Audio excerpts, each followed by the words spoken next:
Good afternoon, colleagues. We'll start just in a couple of more minutes. We'll allow others to come in.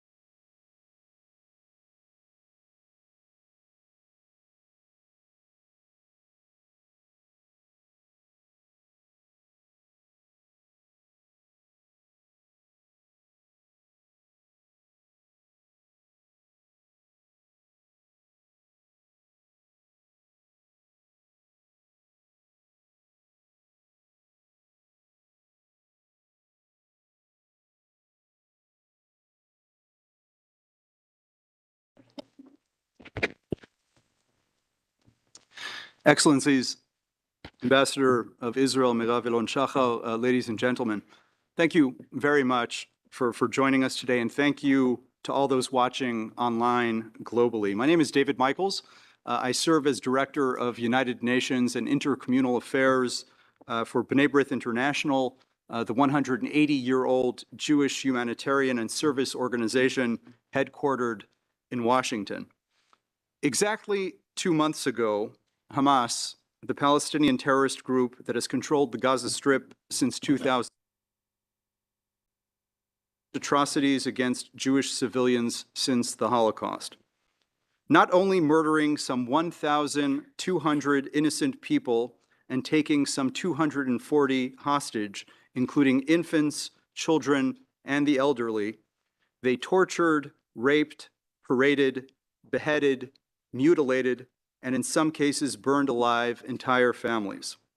These deliberate and unfathomable acts of violence are in addition to more than 10,000 rockets newly fired indiscriminately at Israel's civilian population, both from Gaza in the south and by Lebanese Hezbollah in the north, displacing hundreds of thousands of Israelis of all backgrounds and terrorizing millions more. The overwhelming majority of Israel's civilians live in the small area between those two frontiers, with a population slightly exceeding that of Switzerland, but on barely half the landmass. The events of October 7th were not acts of war. They were acts more closely resembling genocide. Indeed, they were perpetrated by groups openly committed to Israel's complete destruction, sponsored by a regime, Iran, that openly pledges death to Israel. In contrast with Israel, the Middle East's only democracy, where 1/5 of the citizenry is Arab, and in whose time the total Palestinian population in the land has grown by some 500%, there was not a single Jew in Gaza on October 7th. As I noted directly to Secretary General Guterres in the days after the Hamas invasion, civilians, Jews, Muslims, people from some 40 countries, including perhaps some of your countries, were attacked inside Israel from territories from which Israel had withdrawn unilaterally and completely some 2 decades ago. There were no soldiers, no civilian settlers, and so the attackers who hide and fire from among their own civilians are clearly not motivated by modest territorial or political aspirations. On the eve of the 75th anniversary of the Universal Declaration of Human Rights, we are here to examine the ideology and intent of actors perennially hindering Arab-Israeli peace so that the actual challenges are not misdiagnosed and so that the tactics of those responsible for Israeli and Palestinian suffering alike not be further incentivized. Excellencies, tonight marks the start of the Jewish Festival of Light, Hanukkah, which celebrates the ancient freedom of the Jewish people in their sole ancestral homeland, Israel, and its capital, Jerusalem. But today is a dark period for all too many people held hostage to forces of violent extremism. It is our hope that this event will help shed a light on the genuine obstacles to peace so that the horrific events on and since October 7th not again be repeated. We are now privileged to hear from Her Excellency, Ambassador Meirav Elon-Shachar. Thank you. Thank you very much. Thank you, everyone, for coming. As I watched, and you all watched, the horrifying events of October 7th, the raw inhumanity that was on display, I believe we were all shocked by it. In the face of unspeakable acts, the perpetrators were happy with their brutality. A chilling phone call, I think many of us saw it, a chilling phone call where a father applauds his son for boasting about killing 10 people, 10 Jews, with his bare hands, underscores the twisted mindset we are confronting. And it's important not to forget that terrorists are not born, they are made. They are taught to hate, and disturbingly, they are met with encouragement and reward for their heinous deeds.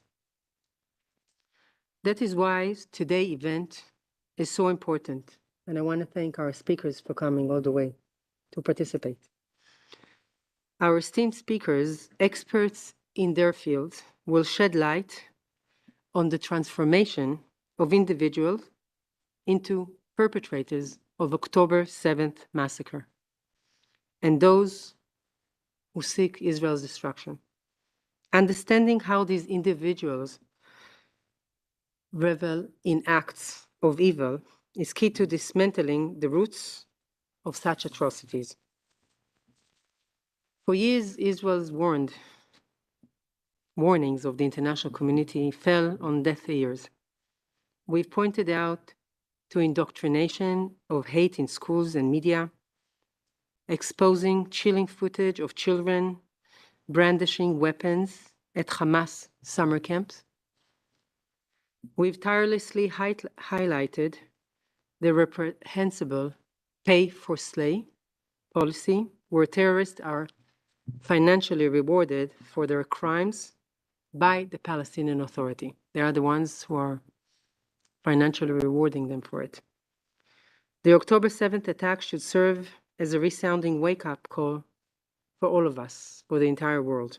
We must confront the ideology fueling these terrorist groups heads-on. Let this be a catalyst for change, a collective effort. It must be a collective effort to safeguard the mindset of future generations from the poison of hatred and to eliminate any form of incentives for acts of terror. I believe it's not only an Israeli issue. It's a global one. It's a global problem that demands a united global response. Together, we need to forge a path towards a future where no child grows up indoctrinated with hatred and no terrorist is rewarded for taking innocent life. Thank you. Thank you. Thank you very much, Madam Ambassador, and thank you for all that you're doing to bring Israelis' experience, their stories, and their rights to this critical setting. Our first presenter today is Yehudit Barsky. Yehudit Barsky is a senior research fellow at the Institute for the Study of Global Antisemitism and Policy. Fluent in Arabic and Hebrew, Ms. Barsky is a Middle East counterterrorism specialist. She conducts research and led the Division on Middle East and International Terrorism at the American Jewish Committee for 14 years. Ms. Barsky has been published in the New York Times, Wall Street Journal, and Chicago Tribune, amongst others. She regularly briefs media, law enforcement agencies, and Jewish communities on the implications of terrorism on U.S. policy. She is a founder of the Secure Community Network, which focuses on homeland security for the Jewish community, and also served as its senior advisor and Middle East specialist for intelligence and analysis. She serves on the Security Advisory Council of the Community Security Service, which trains security volunteers to protect synagogues. Ms. Barsky is the author of an array of publications, including those on Hamas, Palestinian Islamic Jihad, Hezbollah, and Al-Qaeda. Thank you, Ms. Barsky, for being with us. The floor is yours. Thank you. I would like to discuss the background of October 7th and the fact that October 7th is a fulfillment of the ideology of the various Islamist movements in the Middle East, ranging from Iran through Hamas, Palestinian Islamic Jihad, as well as the Muslim Brotherhood. But one of the most important things to take note of is that the conflict between these organizations and Iran against Israel is not a normal conflict. It is not a regular conflict. It is not a conflict over territory. It is a conflict over the existence of a Jewish country, the one Jewish country on the face of the earth. And therefore, what I'm about to describe to you is a decades-long effort, decades-long investment to bring about the destruction of the state of Israel. Based on captured documents from the Hamas terrorists who carried out October 7th, we now know that their actual plan was not just to invade Israel along the border with Gaza. They had hoped to invade and go as far as the West Bank to meet up with Hamas and Islamic Jihad in the West Bank and to continue on. Their goal was to take over southern Israel and move even farther north to the West Bank. These are based, again, on captured documents. One of the documents, which was an instruction to the terrorists, stated, your enemy is a disease that has no cure other than to cut out his liver and his heart. So this was the instructions that were given to the terrorists. The ultimate goal on October 7th was to create a multi-front war against Israel. From Gaza on the south to Hezbollah on the north, and as well the West Bank from Palestinian Islamic Jihad and Hamas, and the idea being to crush Israel using a multi-front war. Next slide, please.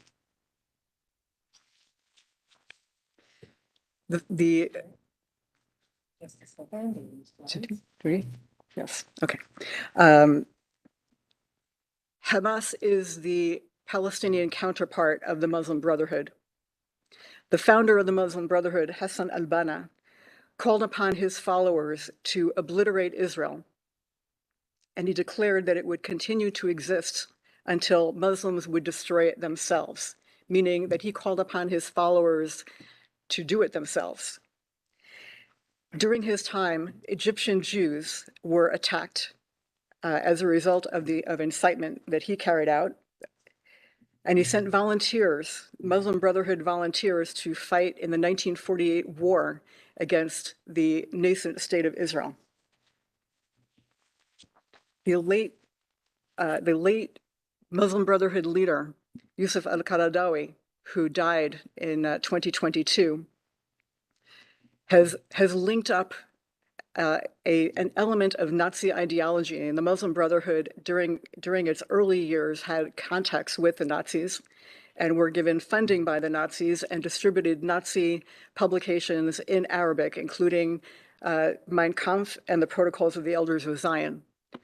So Yusuf al-Qaradawi not only was responsible for proclaiming a fatwa declaring that suicide bombings against Israelis were permissible and encouraged, but he also pointed out that throughout history, he said, Allah, God, has imposed upon the Jews people who would punish them for corruption. The last punishment was carried out by Hitler, and he called upon his followers to continue and finish the job. Next slide, please. If we turn to Iran, we similarly have statements from the Ayatollah Ali Khamenei, the current supreme leader of Iran, who describes Israel as a cancerous tumor that will undoubtedly be uprooted and destroyed. If you look at the symbol of the Islamic Revolutionary Guard Corps, you will see in the middle on the bottom, you will see a hand holding a rifle denoting jihad. You will see a globe denoting that the intent is to actually carry out jihad until the entire world becomes an Islamist state. And on the bottom, you see the year of the founding of the Islamic Republic of Iran. In order to carry out this goal, Iran has created militias throughout the Middle East, notably Hezbollah, among the Palestinians, Palestinian Islamic Jihad. It funds Hamas, and in more recent years, we've as well the Houthis in Yemen, Hezbollah in Syria, and this is a long-term activities by them and long-term investment by them. Next slide, please. Just very quickly, you will see similar to the symbol of the Islamic Revolutionary Guards. This is the symbol of Hezbollah, the name of the organization on the bottom, a hand holding a rifle, and as well a globe indicating the ultimate goal of taking over the world and creating an Islamist state throughout the world. Next slide, please. With regard to Hamas, Hamas is a Sunni Muslim Brotherhood organization, the counterpart of the Palestinian counterpart of the Muslim Brotherhood. The leader of Hamas, Fatih Hamad, who is on the political bureau, recently made a declaration very similar to that of ISIS, the Islamic State. He stated the Palestinian people are preparing to establish the caliphate with Jerusalem as its capital city. God willing, Jerusalem will not only be the capital city of Palestine as an independent state, it will be the capital city of the Islamic Caliphate, and that meaning the Islamic Caliphate throughout the world. In its charter, Hamas calls for the destruction of Israel, and it cites a hadith and Islamic tradition regarding a supernatural event in which it quotes, "The day of judgment will not come about until Muslims fight the Jews, killing the Jews, when the Jew will hide behind stones and trees." And the supernatural part of this is the stones and trees will say, "O Muslim, O servant of God, there is a Jew behind me, come and kill him." And only there's one tree that's considered the tree of the Jews, the Al-Qad tree. Only that tree will not speak out and reveal where the Jews are. So this is something that is being foretold in a manner of prophecy, that there will be this destruction of Jews. And this particular hadith is being used as we speak to say that we are in these end times, and that this act of October 7th is part of these end times to destroy Israel. Next slide, please.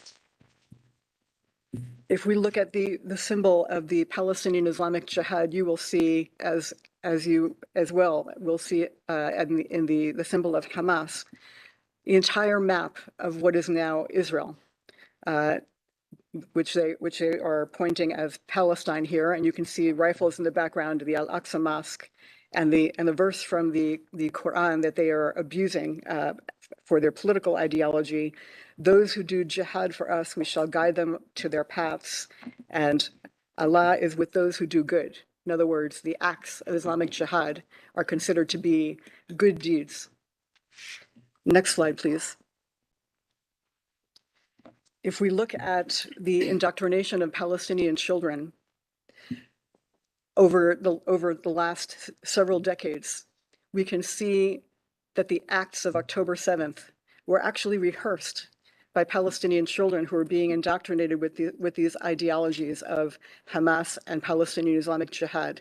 So just as several examples, they would do reenactments of slitting the throats of Israeli soldiers, killing Israeli soldiers, taking over the Al-Aqsa Mosque, and as well taking hostages. So there are videos of this, and my colleagues will speak about this further, but there are videos of these acts that Palestinian children have been play acting, and I will use that term loosely, play acting, were the exact acts that took place on October 7th. And this is indoctrination for decades, investing this ideology into Palestinian children, and ultimately we see the culmination and fulfillment of that ideology.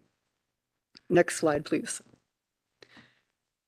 Another investment by the Iranian regime has been the Houthis, Ansar Allah in Yemen. The slogan of Ansar Allah is Allah Akbar, God is great.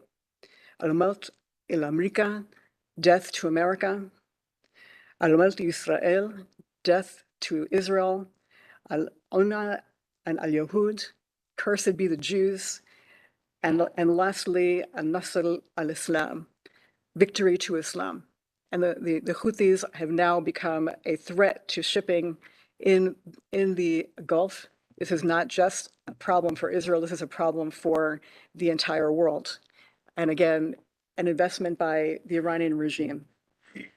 So lastly, next slide, please. I would just like to give you an idea of the long-term investment that Iran has made in the region in order to carry out these goals. So if you look at the map, you will see, if you look at the center of the Middle East and the map where Israel is, you will see green dots there on the closest to the Mediterranean are respective of Hamas and Gaza. Green dot between Israel and Jordan is Hamas and Islamic Jihad in the West Bank. And then in the north, Hezbollah in Lebanon, Hezbollah and Iranian Revolutionary Guards in Syria, Iraqi militias that have also been firing rockets and missiles as well to Israel, and the Houthis in Yemen, and you have the leadership of Hamas in Qatar. So this has been a very long investment and a very long period of preparation. And this is a concept of a strategy of encirclement that ultimately the intent was that one day there will be so many countries with militias on the border that Iran will actually be able to order these organizations to carry out the destruction of Israel.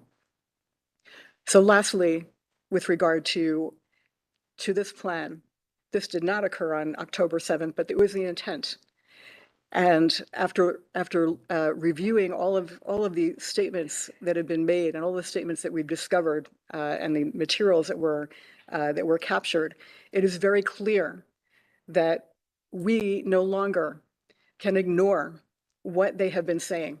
We cannot ignore what the Iranians have been saying and to say that they don't really mean what they are saying. They have invested for decades to do what was done on October 7th.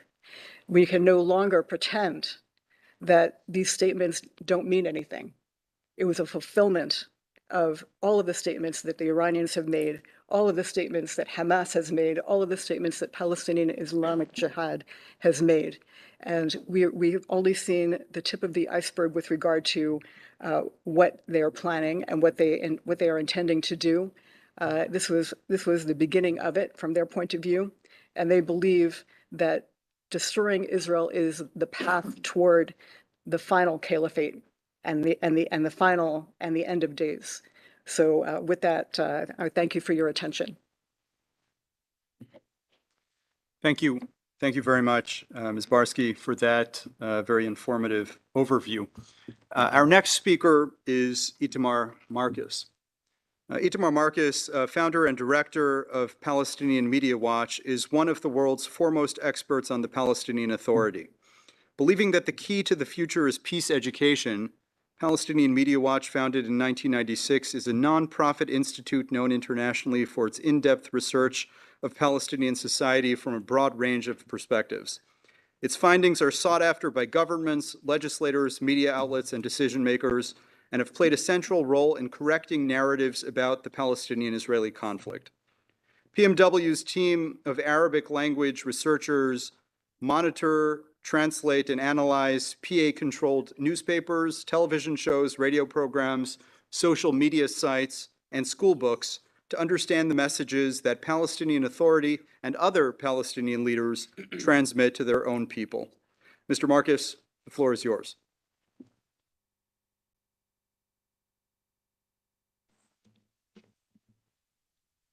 Thank you very much, and thank you very much for initiating this event and for inviting me to speak at this important event. The title of my presentation is the PA Demonization of Jews and Israelis that led to the October 7th and its celebration, because there are two separate things here. There's the events that Hamas led. How did this happen? And there's the celebration, which was way beyond Hamas, but was throughout the entire Palestinian Authority. And this is what I want to focus on today. Now, the first thing I want to discuss is Palestinian Authority anti-Semitism, both its political and its religious anti-Semitism. And this is crucial. There has been a mistake made by the United Nations, the European Union, the American government, all of those who are so interested in peace in the Middle East, by limiting the conflict to a conflict of territory, by limiting the conflict to a conflict of land, and ignoring that it is also a conflict against people. It's a conflict against Jews. And I want to show you what the Palestinian Authority tells its people about Jews and Israelis, and how this becomes a central part of what led to the October 7th massacre. Now, some of the videos I'll just read to you, some I want you to actually see, because this one is a critical part of Palestinian ideology, fundamental part of Palestinian ideology. This was first broadcast January 7th of this year on official Palestinian TV. اليهود في طبعهم أنهم متعالين لا يقبلون بالآخر، دائما منطوئين على أنفسهم. الأوروبيون كرهوهم وأرادوا التخلص منهم، فكانت إحدى مصالح الدول الأوروبية التخلص من اليهود. فبدأت فكرة إقامة دولة لليهود، وفكرهم قائم على عنصرية. This message is so important because we've been hearing it since we founded Palestinian Media Watch over 25 years ago. And the message is that Israel has no history in the land, the Jews have no history in the land. It's the Europeans, as an act of self-defense, who created Israel so that they could get rid of their Jews. They all suffered from the Jews. They had to get rid of the Jews, and that's why they stole this land. We recently heard this from Mahmoud Abbas himself speaking at the United Nations. He said, the truth is the Western countries wanted to get rid of the Jews and profit from them in Palestine, two birds with one stone. The two sides of Palestinian fundamental ideology, Israel exists as a colonial implant to give the colonialists a foothold in the Middle East, but also to get rid of their Jews, because the Jews were so detrimental, as Abbas said, two birds with one stone. Now, an unbelievable expression of this was stated just a couple of weeks ago, or a month and a half ago, 3 weeks after the atrocities. Palestinian Authority had to explain to its people why the international community was supporting Israel. And this is the explanation that they gave them. يعني هم يظهرون تعاطف قوي جدا مع الاحتلال الإسرائيلي. أنا أقول لك أن الشيء الخفي هو أنهم لا يقدمون هذه المواقف حبا بالاحتلال بإسرائيل بين قوسين، وإنما هم يعني كأوروبا وأمريكا استطاعوا التخلص من اليهود الذين هم أنفسهم يعتبرونهم نفايات بشرية، وألقوا بهم في فلسطين. يعني أوجدوا لهم مكان بعيدا عنهم، بعيدا عن أوروبا. لا يريدون الآن. Okay. They succeeded in getting rid of the human waste. They don't want Israel to be destroyed solely so that they won't have the human waste come back to Europe. This is Palestinian ideology. Now, as bad as this political anti-Semitism is, this is compounded and almost given the stamp of approval by the religious anti-Semitism. And this is what's so tragic. Now, I want to show you how the most important religious figure in the Palestinian Authority, his name is Mahmoud al-Abbas, is Mahmoud Abbas's personal advisor on Islam. He's also appointed to the head of the Sharia courts, and he also gives almost every sermon on Friday. So that he is the face of Islam for the Palestinian Authority. And I want you to hear what he said about Jews and how he describes them. So this is a sermon he gave last year. أدنى هذه الواجبات على الأقل أن يزار حتى لا يبقى نهبا لقطعان سائمة من أشباه البشر، من أناس أو مخلوقات خلقها الله على هيئة. Jews are humanoids, creatures. He goes on later to say, cursed by Allah, apes and pigs, but we're not really humans. This is from the top religious figure, the most important religious figure. And then this year he went even further. In one of his talks, he said a group of people among the people of the book, meaning the Jews, are trying to turn you away from your religion. Satan does not have to be in the form of a demon. He can also be in your form, in the form of man, but he is Satan. And they, meaning Satan Jews, are still fighting us. Humanoids means we're subhuman. Connected to Satan means we're also the source of all the evil in the world. And this is coming from the top religious figure in the Palestinian Authority. Now, 11 days after October 7th, as they do every week, the Ministry of Religion of the Palestinian Authority issued its talking points, what all the preachers and all the mosques in the Palestinian Authority are supposed to talk about on Friday. And this is a picture of those talking points. And one of the talking points here was that same hadith that Yehudit mentioned, that Iran talks about, that talks about the extermination of the Jews who are going to hide behind rocks and trees. That's what they told the preachers to talk about just 11 days after this atrocity. So what they were telling their people, and there could be no doubt about this, the killing of all of those Jews is part of Islamic destiny. It's part of this project of clearing the world of Jews. And this is the Ministry of Religion of the Palestinian Authority publicly publishing this. They actually published this only a few hours. We immediately took a screenshot and then they erased it after there was a tremendous outroar from the media how they could do this. But we have it. This was their ideology that they were telling their people. This is what happened there. Now, because of all of this support for killing Jews and terror and demonization, the Palestinian Authority has always celebrated terror. And I want to give you two examples from the two top figures in the Palestinian Authority. First, from the Prime Minister of the Palestinian Authority, Mohammed Shtaya. Earlier this year in April, Lucy, Mia, and Rina D were all murdered in a drive-by shooting. A month later, Israel caught two murderers and the accomplice, and in the shootout, they killed them. On the same day that they were killed, the Prime Minister of the Palestinian Authority, Mohammed Shtaya, posted the picture of the murderers of these three women, and this is the text he quoted, "Glory and eternity to our righteous martyrs." So glory and eternity are the secular concept, the nationalistic celebration, and our righteous martyrs is a religious concept. They died for Allah, the word shahid. They died for Allah. Killing these three women is presented now as fulfillment of religion by the Prime Minister of the Palestinian Authority. Mahmoud Abbas, also earlier this year, Israel released, after 40 years in prison, two murderers of an Israeli. They had kidnapped an Israeli soldier who was on leave, then they murdered him. He called them up on the day that they were released, and this is what he said to them. أنتم كريم قامات كبيرة بالشعب الفلسطيني نفتخر فيكم وبنعتز فيكم وبنقول الله يعطيكم الصحة وأنتم نبراس هذه الأمة نبراس. Okay. Murderers are role models of the nations, icons of the Palestinian people. This is coming from Mahmoud Abbas. We have dozens of examples like this of Abbas, incessant support by the Palestinian Authority.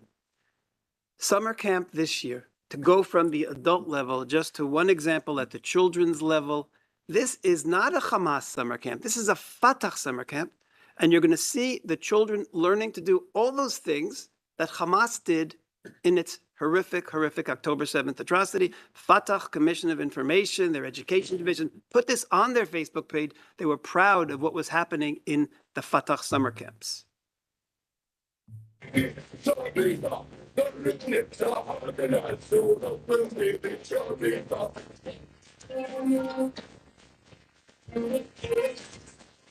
Kidnappings. الثورة والبارود بيرتد الفدائية سلطان بعارين أسود وإذا ضل الفدائية الثورة والبارود بيرتد الفدائية سلطان Okay, and this was the graduating ceremony of the summer camps. They brought the parents all to watch this, and the brothers and the sisters. This is Palestinian Authority ideology. It's not just Hamas, and that's what's so critical. What I'm trying to stress here, teaching kids to grow up to be violent is Palestinian Authority messaging for years. Now, given all of this background, and I've given you, of course, just a little tip of the iceberg of this problem, how did the PA and Fatah respond to the atrocities? So, a day after, Fatah official, unofficial and controlled Palestinian TV, this is how he felt one day after it started. بداية نقول لأهلنا ولأبناء شعبنا الفلسطيني صباح النصر صباح الفرح. Victory, joy, pride, this is what Palestinians were feeling. It went on continuously, statements like this. On November 26th, one of the top Palestinian figures, Jibril Rajoub, some people say he might actually come after Abbas as the Palestinian Authority leader. This is what he said. By November 26th, everybody knew all the atrocities. October 7th was an earthquake full of epics and acts of heroism. This is Jibril Rajoub talking about October 7th. And I think this picture summarizes the Palestinian Authority message to its people about what happened. This is the Palestinian boot crushing the Israeli rat. This was published by the Fatah movement on the Bethlehem branch on their Telegram channel. So this is the message of the PA to its people. And then look what we found we didn't find, this is a Palestinian respected polling organization. They did a special survey on the October 7th, and this is what they found.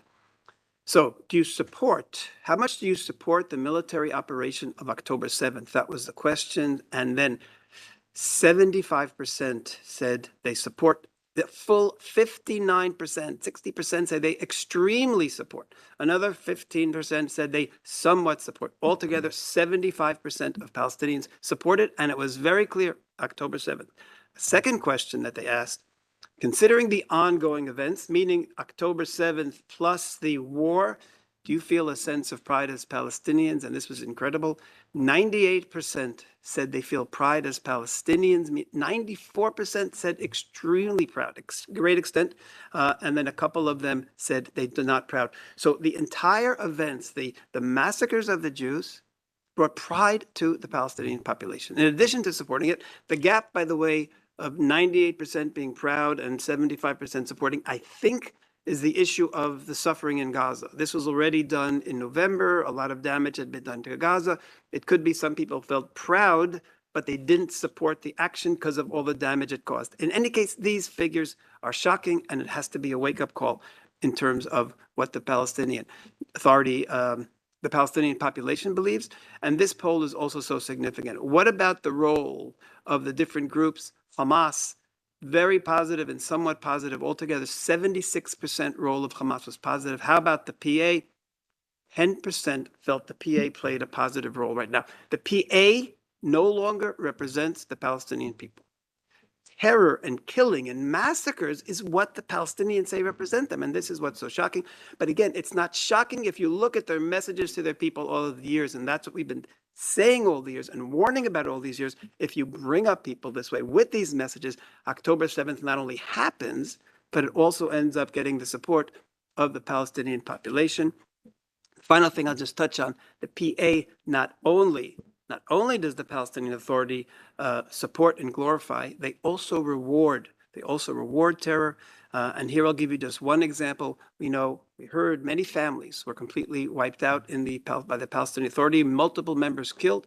This is one example of an Israeli family that was massacred in 2011. Ruth Fogel and Ehud Fogel, Yoav, Elad, and Hadass, 3 young children in their homes. The kids were killed in their beds at night. The Palestinian Authority has rewarded them already in monthly salaries, the 2 terrorists, $267,000.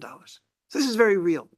The message to the Palestinian Authority population from the glorification, you are icons, you are role models, you are martyrs, and you're getting rewards. There is no doubt they have gotten a message from their leaders that killing Israelis is something that they want. Now, if we take this total picture together, political anti-Semitism, everybody hates the Jews, not just us Palestinians, everybody hates the Jews. In addition to all the people of the world hating the Jews, and nobody wants them, God also hates the Jews, and he wants them destroyed.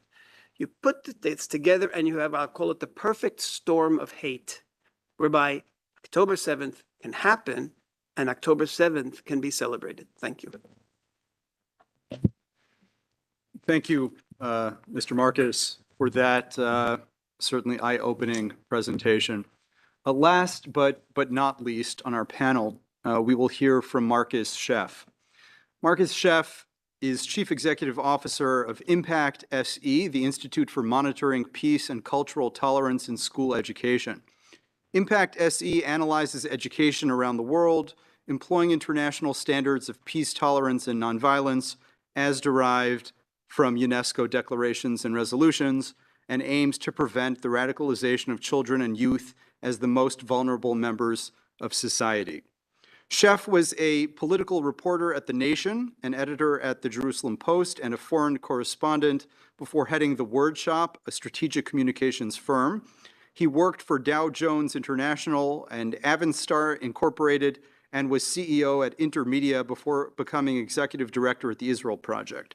He studied political science and international relations at Leeds University and international relations at Tel Aviv University. He has briefed at the White House, National Security Council, the U.S. State Department, the U.S. Congress, the United Nations, the European Parliament and Commission, and to governments and parliamentarians around Europe. He's appeared on CNN, ABC, CBS, NBC, BBC, and many other networks, and been quoted in the New York Times, Washington Post, and other outlets. Mr. Sheff, the floor is yours. Thank you.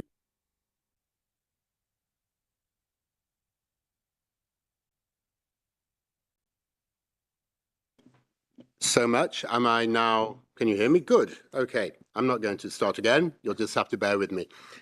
So, Your Excellencies, friends, on October the 7th, a Jewish Sabbath, a Jewish festival, Hamas, a genocidal death cult, no more or less evil than ISIS, raped children and women. They burned families alive. They beheaded. They snuffed out 1,200 lives. They gleefully abducted babies and the elderly, and they're still holding well over 100 abductees. This we all know. But now, quite rightly, decent people around the world are asking how human beings in 2023 reached such depths of depravity. You know, even the Nazis tried to hide their crimes. But Hamas did the opposite, right? They filmed it. They broadcast their horror of 7th of October for the world to see, and they did it quite proudly. So we at the Institute for Monitoring Peace and Cultural Tolerance in School Education, Impact SE, we can provide a key answer. And that is that for years, schools in Gaza and in the West Bank have indoctrinated children with extreme Jew hatred. And they've done this through funding of the international community. More than half of the UNRWA budget goes to education. UNRWA educates the majority of school children in the Gaza Strip, operating 183 schools with over 2,086 students. And what did these students learn? The contents of these textbooks is deeply disturbing. They teach students that the fate of Israeli Jews is extermination, that Jews spread corruption, which will lead to their annihilation. They are told in textbooks to cut the necks of the enemy, that a massacre of Jews on a school bus is celebrated as a barbecue party. They are taught time and time again that terrorists like Dalal Mughrabi, who murdered 38 people, including 13 children, is a role model, especially for young girls. They're taught that dying is better than living and that becoming a martyr will be rewarded in heaven, and that it is their duty. They're taught addition, adding up, by adding up terrorists from one intifada, from another intifada, and being asked how many martyrs, shahidim, that they have. They're taught in first grade the alphabet through the Arabic words for attack, hujum, and martyr, shahid. They're instructed to murder for the sake of Al-Aqsa. They're told that Jews control money, that Jews control media, that they are liars and fraudsters. And these are just some of the examples from the Palestinian Authority and UNRWA school curriculum, which is taught today. This hate, this blatant incitement, it runs like a thread, a strategy, a national strategy through the Palestinian Authority and UNRWA school curriculum, across all grades, across all subjects, from language to math to science, from grades 1 to grade 12. And nowhere in this whole body of school textbooks is peace mentioned as a possibility or as a desirable outcome for the conflict. So it goes without saying that what is taught in UNRWA schools defies the values and the standards of the United Nations, of UNESCO, of other United Nations bodies. And when these lessons are drilled into the heads of school students day after day, what did we think was going to happen? What did we expect the result to be? At Impact SE, we had a dreadful idea about what might happen, and that is what happened. That is what happened on October the 7th. October the 7th was founded on hate teaching.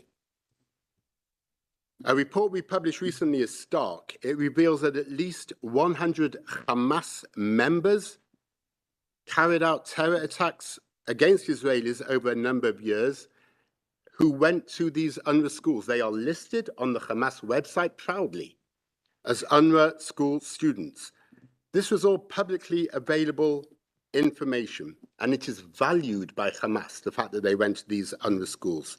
And given that more than half the students in Gaza study in these UNRWA schools, you don't have to be the world's greatest statistician to expect that of those 3,000 terrorists, at least 1,500 who committed these acts of murder, of beheading, of rape, of terror, went to these UNRWA schools, were graduates of these UNRWA schools. And make no mistake, this barbarity is being cheered on by UNRWA employees, by teachers, and by staff. Another of our reports reveals that on the October 7th massacre, there were social media accounts of these employees full of praise. An UNRWA teacher in the school system in Gaza, Sarah al-Wadari, who posted a video clip on the day of the massacre showing the Hamas terrorists roaming Israeli streets with rifles while shooting at Israelis, and it was accompanied by a verse saying, "We will surely come to them with soldiers that they will be powerless to encounter, and we will surely expel them in humiliation, and they will be debased." In another example, Mahmoud al-Adam, an UNRWA employee in Gaza, posted multiple times since October the 7th, displaying wholehearted support for these atrocities. He encouraged Hamas on social media, an UNRWA employee, to kill the Israeli abductees, citing a verse saying, "Do not walk past a captive who has not been given amnesty without striking off his neck so as to terrorize the enemy." You know, this isn't the first evidence of its kind. We've uncovered 133 UNRWA educators and staff who were promoting hate and violence on social media before the massacre. So it goes well beyond a few individuals. It is endemic to the UNRWA system. And media has reported that an UNRWA teacher held hostages in the attic for 50 days, an UNRWA employee. So I actually want to give some hope. I think now more than ever we need some hope. Education is the key to fostering the peaceful, the tolerant, the stable societies of the future we all want to see. Why? Because especially in the Middle East, textbooks are uniquely authoritative. One book, one grade, one subject. They carry the identity, they carry the values from the state down to young people. And we look at these textbooks through those UNESCO-derived standards of peace and tolerance, respect for the other, for the individual other, peacemaking as the way to resolve conflict, gender equality, no hate, LGBTQ equality, historical accuracy, economic prosperity. These are the standards that children need to be taught so that we can see those societies of the future. So the good news is across MENA, the Middle East and North Africa, there are remarkable changes taking place. The United Arab Emirates has produced a remarkable curriculum. It's centered around peace and tolerance and acceptance of the other. It is a pedagogical achievement and a shining light in the region. Jordan reformed the Islamic education part of its textbooks, eradicating hate. Saudi Arabia has essentially eliminated practically all the anti-Semitism and violent jihad in its own school curriculum. Morocco has created a curriculum that embraces its Amazigh and Jewish minorities and that really empowers girls and women. Egypt, year by year, is reforming its own school curriculum. The Indonesian curriculum, outside of MENA, but truly interesting, teaches tolerance. Israeli textbooks promote peace with the Palestinians, offer up to young Israelis the Palestinian narrative. They depict a Palestinian national struggle, and they abhor racism, abhor war. But in this period, when these textbooks were being reformed, the Palestinian Authority conducted a reform of its own. Unfortunately, they went in entirely the other direction. A curriculum rolled out between 2016 and 2018 removed any piece that was in that school curriculum so that absolutely none is left, so that Palestinian children have no idea of what peacemaking could possibly look like. Extremism became utterly pervasive across this school curriculum. A systematic insertion of violence, of jihad, and of martyrdom. So looking at that PA-UNRWA curriculum in a MENA context, it's alone. It stands alone in the Sunni Muslim world in relation to the fact that it got so much worse. So this is a seminal moment. The PA and UNRWA, they failed in their duty of care to Palestinian school children. It's resulted in the worst massacre that Jews have seen since the Holocaust. So the hate teaching has to stop. It has to stop today. There has to be a curriculum of peace and tolerance taught by the Palestinian Authority, taught by whatever the day after will look like in Gaza by the people dealing with education there. 1.3 million Palestinian children deserve better. They deserve a Palestinian curriculum of peace and tolerance. It is not hard to do. It is essential that it is done. Thank you. Thank you, Mr. Sheff, for that presentation, and I'd like to thank you as well for adding some points of hope, which, as you say, truly are badly needed, but even more so, positive examples to be emulated are even more fundamental. Well, before we do a very short round of additional comments or responses from our panelists in the time remaining, we wanted to open the floor to some questions for our experts. If any of our audience members would like to ask a question, please raise your placard or your hand to be recognized.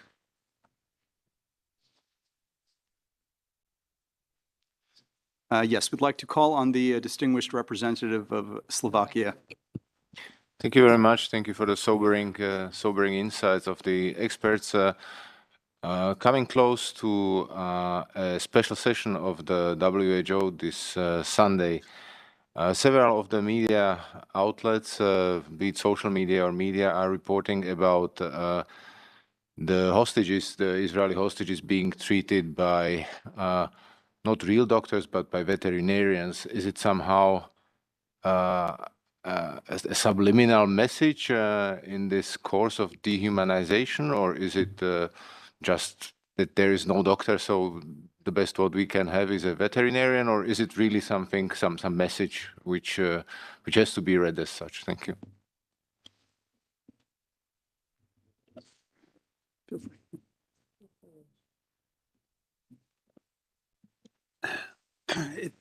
It's sometimes the actions have to speak for themselves, especially when we don't have enough examples or haven't spoken to the people who did them to know the motivation. The specific case was a woman a young girl, actually, I think, a teenager who was shot in the arm, and a veterinarian treated her arm. It's horrific as it is. We don't know the motivation. If it's part of this, you're not really a human being, therefore we're doing it. Certainly could be, but unfortunately there's no way of knowing, and it's bad enough even without knowing the motivation.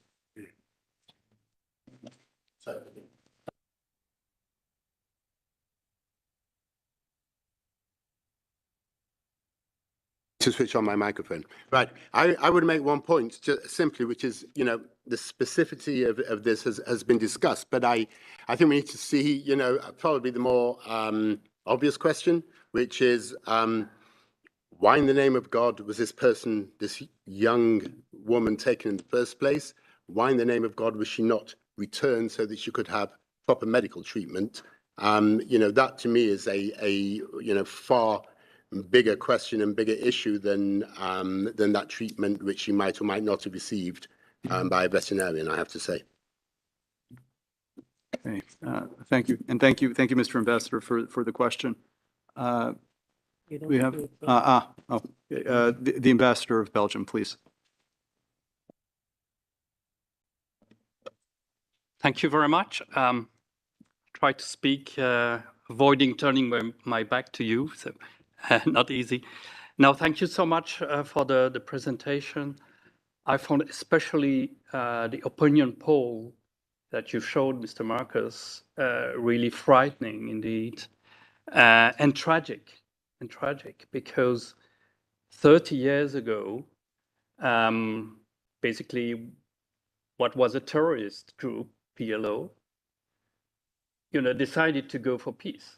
You know, that's a fact, and recognized the right of Israel to exist.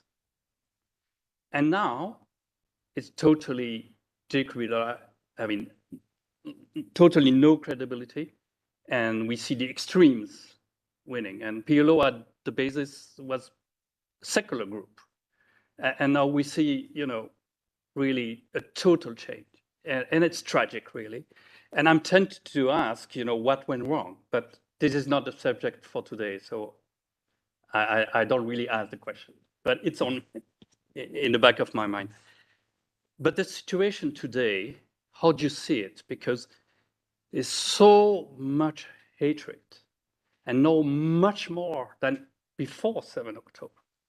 So how are you going to deal with that? And I understand, of course, the objective now is to annihilate, eradicate Hamas.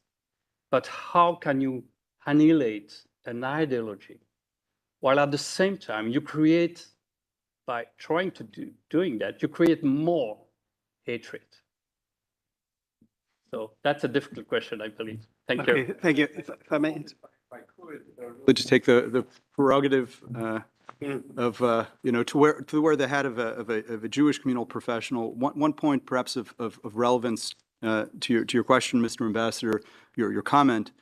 I don't know if this was reflected in the polling that Mr. Marcus had shown. I believe it was the same poll, certainly the same polling organization, but this came up in a meeting that we held at the Office of the High Commissioner for Human Rights just earlier.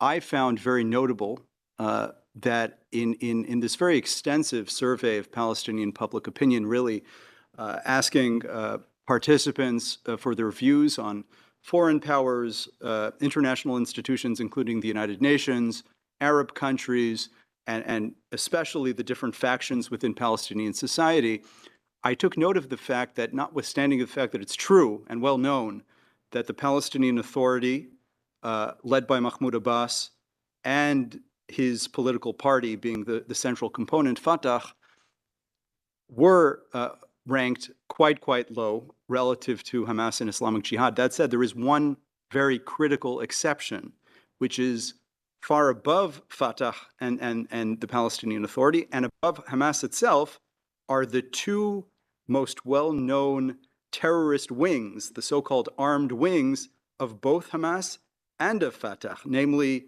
the Al-Qassam brigades and the Al-Aqsa Martyrs brigades, which identifies itself as the armed wing affiliated with Fatah. So perhaps our experts can speak to that element. I wanted to, you talked about the polls and how tragic it is, you said, where we are today. I want to increase your feeling of how tragic it was by describing a poll from 1996. This is after 30 years of Israeli rule of the West Bank and Gaza Strip, 30 years of Israeli administration of the West Bank and Gaza Strip. It was the first year of our organization, and there was a poll done by Khalil Shkaki, the most important Palestinian pollster. He asked Palestinians to rate 4 places in the world in democracy and human rights.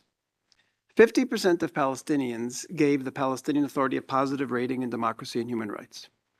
55% gave France a positive rating, and 65% gave the United States a positive rating. So 30 years after Israeli rule, Palestinians were asked, what about Israel? What rating do you give it in democracy and human rights? 78% gave Israel a positive rating in democracy and human rights. What happened was the direct contact between Israelis and Palestinians and all of the infrastructures and the things that Israel built for the Palestinians during that period. During that period, the Palestinian economy was the 3rd fastest growing in the world, and healthcare, education, started many universities. Palestinians appreciated this, and they recognized Israel. Now, the poll he did was in 1996, 78% said gave Israel positive. The next year he did the same poll, it was 77% positive. The next year, again, 75% positive. The next year it was 65% positive. So what we saw here was the more that Israelis were distanced from Palestinians, the lower their positive ratings were, and it was the direct contact. In other words, it was the influence of the Palestinian Authority during those years that was already knocking down Israel's ratings. In 2000, Yasser Arafat triggered his terror intifada, suicide bombings, and of course, respect for Israelis disappeared because there was an act of war. The tragedy here is that the Oslo Accords were signed with the wrong people. There were problems with the Oslo Accords, but I have said since then, if Israel had signed the Oslo Accords with the local population who admired Israel's democracy and human rights, who were working in Israel and were not involved in terror for the 99.9% of them, we could have actually had a peace a number of years later. We unfortunately signed with the PLO. And when we started following what their messages were to their people, we realized the PLO were not part of the peace process. The PA, the Palestinian Authority, from the first day, from the school books that we saw in the early years, from the messages to the people, we said, wait a second, this was a 1965 PLO ideology that was still being presented.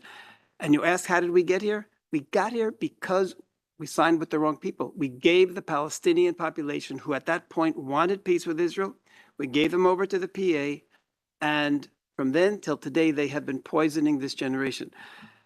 I want to end with words of Hillary Clinton. I had a press conference with Hillary Clinton in the Senate when she was a senator in 2007. We had done a report on Palestinian school books. She came, introduced the report, introduced me, and then she said the following: the Palestinians are profoundly poisoning the minds of their children. And the tragedy is, Hillary Clinton warned it then. No one did anything about it. And we today have the Palestinian children who were poisoned. Those are the ones who are running into the streets of Israel, into the homes of Israel, and massacring people. We can't allow this to continue. Her warning was ignored. I'm repeating her warning today. The Palestinians continue to profoundly poison the minds of their children. Let's make a change. And I'm going to obviously slightly echo that, but also make absolutely clear that Hamas, as a military, as a political entity, has to be removed. They've made it, their leadership has made it very clear that there will be another October the 7th and another one after that. The only way to ensure that does not happen, the only way to ensure that hundreds of thousands of Israelis can go back to their homes to lead the peaceful agricultural lives that they would like to lead is by making sure that that happens. But to Itamar's point, imagine, if you can, Mr. Ambassador, a school curriculum, the Palestinian Authority curriculum, which is taught today in Palestinian Authority schools, in UNRWA schools, which was taught in Hamas schools, and in other schools, in Waqf schools, other smaller school networks. Imagine if it was reformed. Imagine, if you can, teaching those young Palestinian children about peacemaking as a way to resolve conflict within an education about a Palestinian national identity and about Islamic Palestinian Middle Eastern values. Imagine, if you can, that those children within their education understand that there is an Israel with whom they need to live side by side. And the way for that to be done is through peacemaking. This is the education that Israelis' children get about Palestinians. An educational generation lasts 6, 7 years, no longer than that. The transformation of that society can become a reality.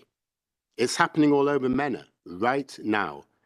Mohammed ben Ziyad, Mohammed ben Salman, Mohammed VI, Al-Sisi, leader after leader, they are understanding that the societies of the future that they want to create, the legacy that they want to create as leaders of their country lie at its root in the educational system. And at the root of the educational system are these textbooks. So, Mr. Ambassador, imagine if that happened for Palestinian children.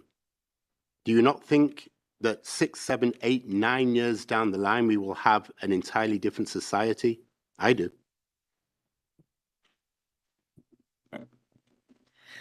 So I would just like to add,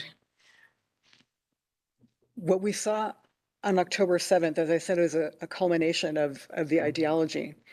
But I would like to point out that we live in the 21st century, as we know. If you want to kill someone in the 21st century, all you need is a machine gun. You do not have to go up to that person and rape them and slit their throat and do all the things that were done on October 7th. We're talking about dehumanizing other people to such a degree that they could walk up to them and rape them and murder them in such a horrific way because they could not comprehend that that's another human being standing across from them. And it's the idea that this is incomprehensible to us because of who we are also speaks to what has been done with aid monies in Gaza. The fact that a civil society was not built in Gaza. The fact that schools have been abused, as we've heard, in Gaza to indoctrinate rather than to educate. There could be something entirely different. All of that money wasted to build a battlefield. And unfortunately, that is the battlefield that Israel is facing right now and has no choice but to eliminate that battlefield because Hamas has become a terrorist army with genocidal intent that has been proven what they want to do, and they continue to declare what they want to do. And in recent days, Yahya Sinwar spoke publicly and said that October 7th was a rehearsal for what Hamas intends to do.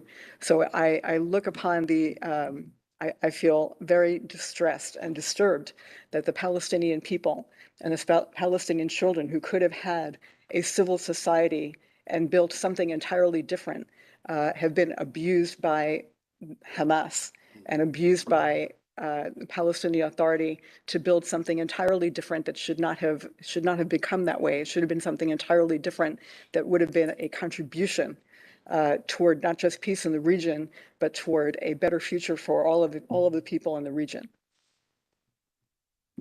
I just want to add one thing. I saw when I was speaking, there were a number of people who were taking pictures of the slides. So I want to say, if anyone wants a copy of the full presentation, you can go to our website and I'll send it to you. That's palwatch.org, or come up to me and give me your card or take my card and we'll send you the entire presentation. Mark, thanks. I just want to add,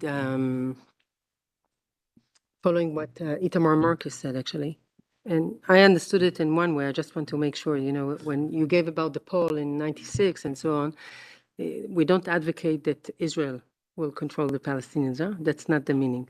The meaning was that when Israel had contact with them, we were perceived differently. And once the PA came, instead of nourishing this, like the local population was, because they came from outside, they did something totally different and misused, basically, and misused an opportunity, actually, to foster further. But the fact that when they were in touch with us, when they were in contact and they appreciated our democracy, great.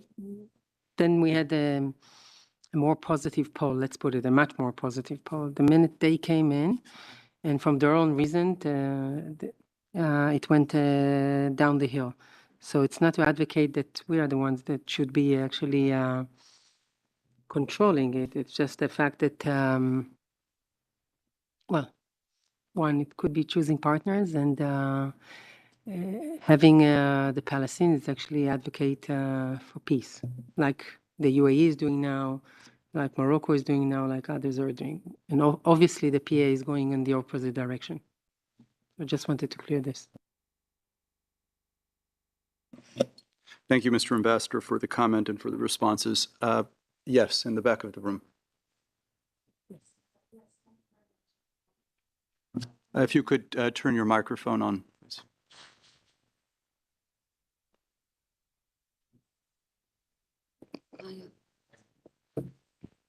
Yes, thank you very much, everyone.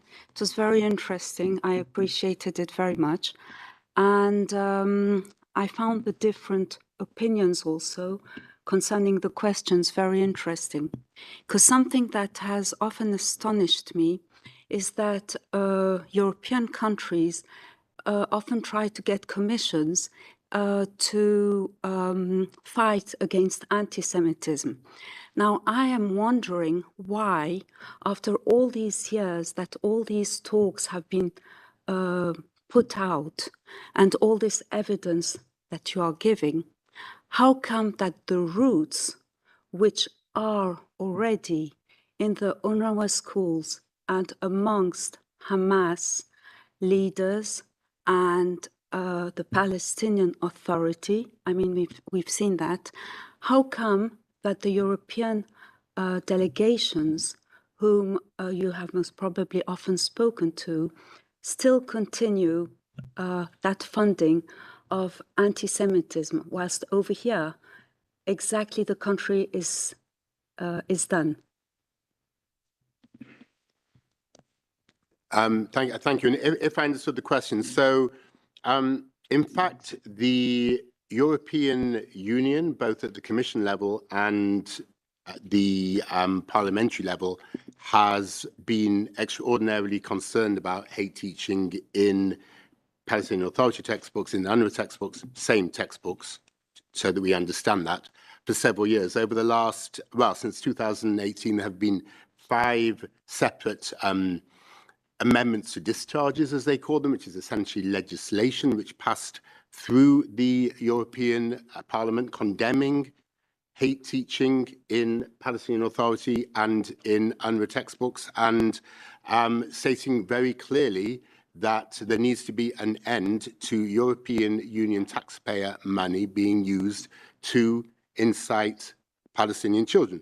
The European Commission, through DG NEAR, which is one of its essentially commission departments, actually froze money to the Palestinian Authority for 13 months because of the hate teaching in Palestinian textbooks. There has been quite a deal of activity in the EU, in the European EU Commission, and in the EU Parliament on this issue.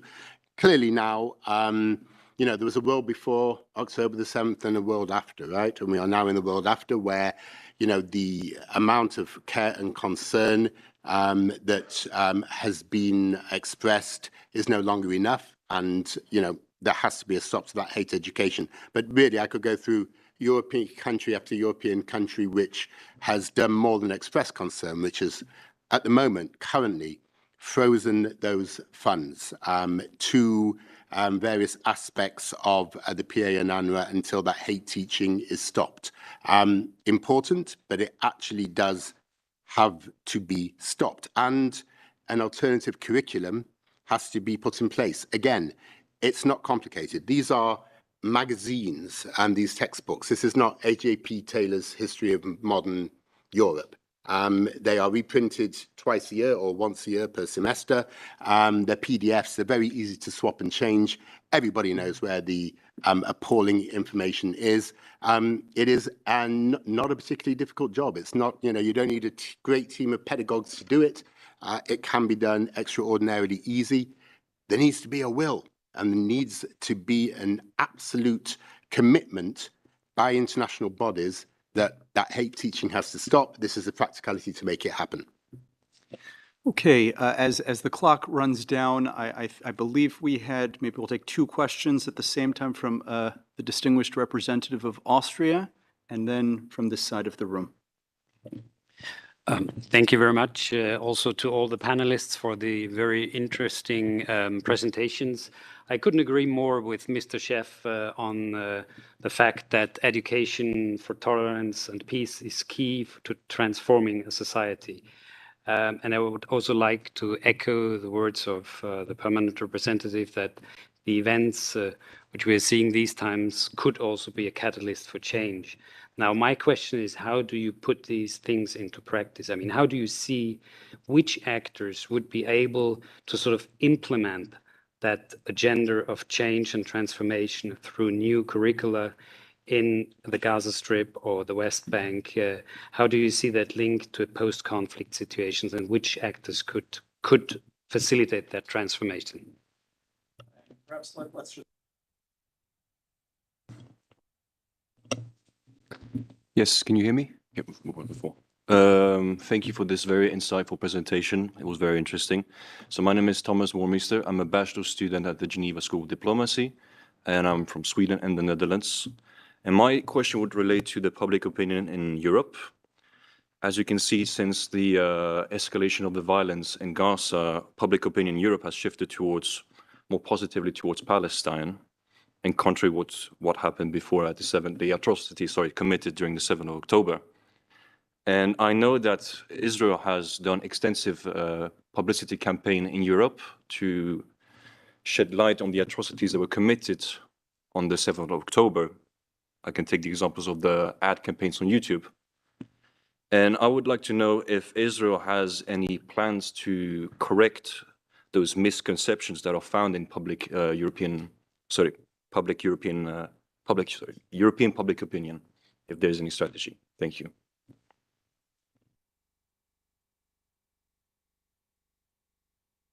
So just, Mr. Ambassador, I think the answer is essentially that reform, that rewrite. Imagine 700-800 changes, and now we're getting into you want practical. So the specifics, 700-800 changes which can and should be made to that Palestinian curriculum. Again, a matter of just switching PDFs, rewriting, using Palestinian national Islamic Pan-Arab sources in order to rewrite this material, and you can at least eradicate the hate, and then develop a curriculum of peace and tolerance, taking examples from the UAE, from Morocco, from other countries in the region who have made these changes.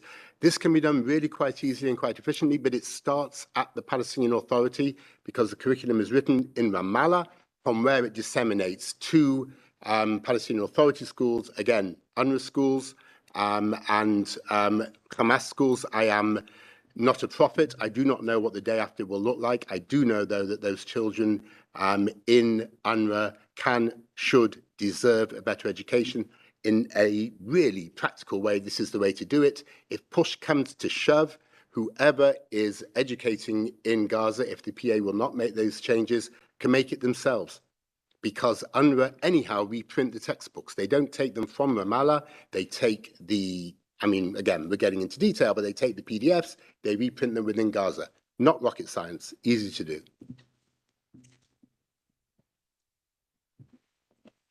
Sure, thank you for the question. Well, I'll tell you, public opinion, public opinion, it's, I'll tell you what we do on a daily basis. We try to bring facts. We try to reflect reality. I always say that our job is, is to bring reality, even to make sure that reality knocks on the door, because sometimes you hear outrageous things here at the UN and also outside in the media. And it's very hard because we are confronted with a disinformation campaign, a full disinformation campaign, which started immediately. You would think that October 7th, people would really understand what took place, and that there is, it was so well documented, as was said, because Hamas documented it so well. And there was so much footage and their own footage. And you wouldn't believe that you would actually have to confront a disinformation campaign that tries to say, no, women were not raped, kids were not beheaded. No, this is all an exaggeration, and you have to prove the facts. And, yesterday there was, we met with a person from Zaka. Zaka is an organization in Israel that works on collecting the remains and identifying them. And he dealt with hundreds of, we didn't bring him, he came to meet with us, and really, a man that dealt with hundreds of bodies that day, something no human being should go through. And he said it, but it's harder. He said it yesterday. He said, in a sense, it was very hard. He was crying when he described it, but he felt that being here in Geneva was much harder than what we're doing here is much harder, because he needs to prove that people died. That people died, that everything has to be documented, and everything is documented, not necessarily by us, but was documented by Hamas. So this is how, not to say that we're not trying to confront it, we are trying to bring the facts, trying to have events, expose it to the media, bring media, we talked about the tunnels under the hospitals, the Shifa hospital or Antisi hospital in Gaza for years, from intelligence information. We knew that there nobody. You speak with WHO, they will tell you in the conference, no, we only see what's above, we don't see what's under. People who work there, doctors who work there, testified that there are certain floors you cannot go down. But okay, nobody believes. Now that we've entered the north of Gaza, the city of Gaza, and we actually brought, the BBC was there, CNN, you would think that actually people, okay, the international media has been there. We're talking about hundreds of tunnels, headquarters that Hamas was based there. And still, no, you're faced with this misinformation. This is the easiness of the social media, that you are encountered. And we are trying our best, to bring facts, to bring in international media, to bring in, international. But I have to say, it's not easy. It's a very, it's a world where social media has polarized everything, not only on Israel, but everything. And then it's very hard to confront it. But that's why it's important for us to expose the post, to expose what's on the media all the time, on the Palestinian media and so on. But it's not easy. And also, I'll be very frank, you don't always get airtime with the media that you want, So there are narratives that people tend to believe in one thing, and then it's very hard, when you confront them with facts, they don't always want to listen. They tend, there are researchers on that, not only on the Israeli-Palestinian conflict, on everything that you believe. It's very hard actually to disrupt the way you look at things and make you see differently. But we are trying very hard, both overseas and Israel with the international media and with international interlocutors. So, but it's a real challenge. Itamar, a very, very quick final word. Yes. Final word about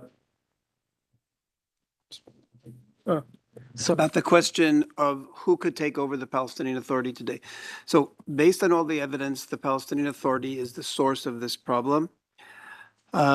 Ideally, there are Palestinians who want peace. Palestinian Media Watch works with Palestinians who want peace, who are outraged by what the PA is doing. They've met with me numerous times. Ideally, the international community would find those people.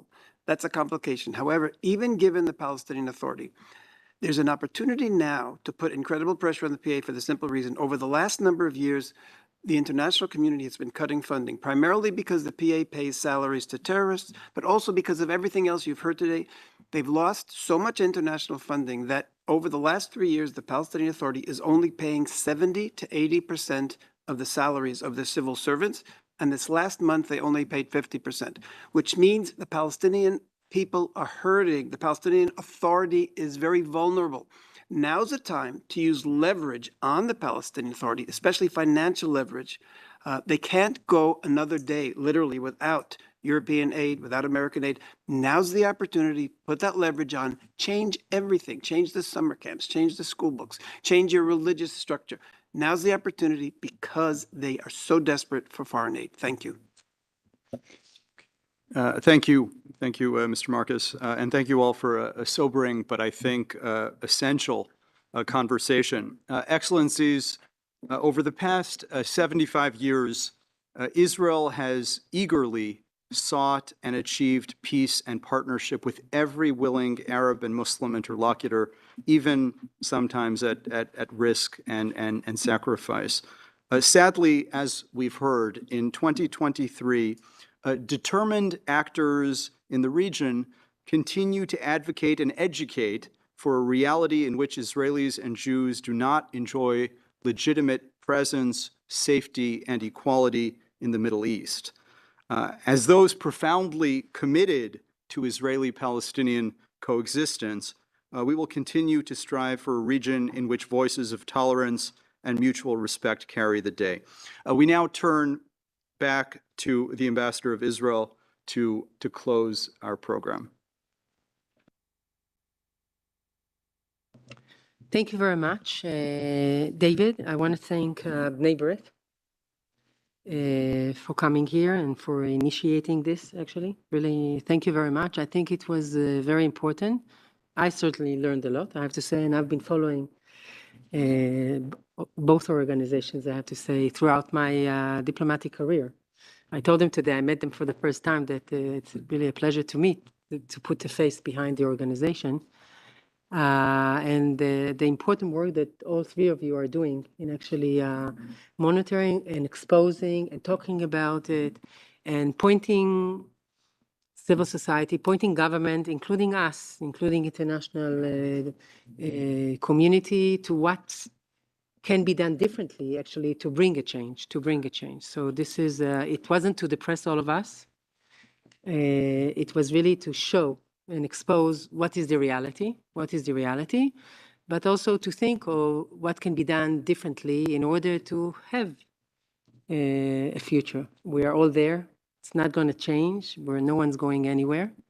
And we'll need to find, it's hard these days to think about it, I have to be honest. But for the long run, we have to find a way to change things for the better. So for both, for all people in the area. So thank you very much.